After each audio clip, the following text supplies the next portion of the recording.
Ahojte, volám sa Ivan. Momentálne sa nachádzame na Medzinárodnom filmovom festivale Karlových Varov.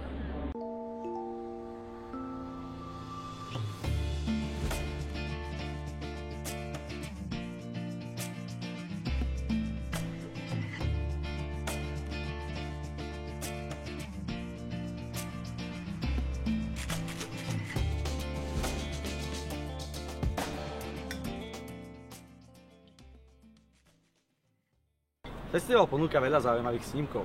My sme dnes boli na projekcii dvoch filmov, ktoré zabojujú o hlavnú cenu Kryštáľový glóbus pre najlepší hraný film. Ten prvý bol Nemecký hajl. Nemecký aktivista černovského pôvodu sa stane po údere hlavou miláčikom holohlavých radikálov, akýsi novej formy nacihipsterov, ktorí ho využívajú na svoje politické ciele. Satirická komédia, ktorá sa vyznačuje dynamickým tempom a nekorektným humorom, je skvelým snímkom nemeckého režiséra Dietricha Brüggemana, ktorému sa vo Varoch páči, čo potvrdil aj na konferencii, keďže sa sem vrátil po drsnej snímke Kreuzweg minulého roka a pre medzinárodnú premiéru pre svoj nový snímok si vybral práve tento festival. Druhý súťažný film bola životopisná dráma z taliansko-gréckej koprodukcie Antónia. Režisér Ferdinand Filomarino si pre svoj debut vybral životnú cestu talianskej básničkárky Antonie Poziovej. Film skvele vystihuje fyzické a psychické dospievania dievčaťa v mladú ženu, ktorá túži žiť život naplno a búri sa proti konvenciám.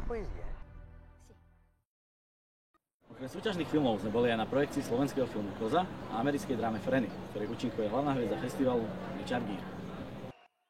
Koza je príbeh o starnúcom boxerovi, ktorý sa s miestnym úžerníkom vydáva na posledné turné, aby zarobil peniaze pre svoju tehotnú družku.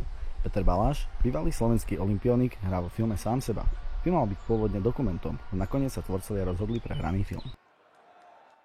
Hlavným hrdinom filmu Andreja Renziho, ktorý sa takisto objavil na červenom koberci, je muž číslo 1 50. ročníka tohto festivalu. Richard Gere ako Franny, zámožný filantrop, ktorý po 5 rokoch hibernácie dostane príležitosť zahnať bolestivú traumu z minulosti. Prvý diel nášho seriálu je za nami. Ak chcete vedieť viac novidiek z Karlových Varov, pozrite si náš kanál. Čaute.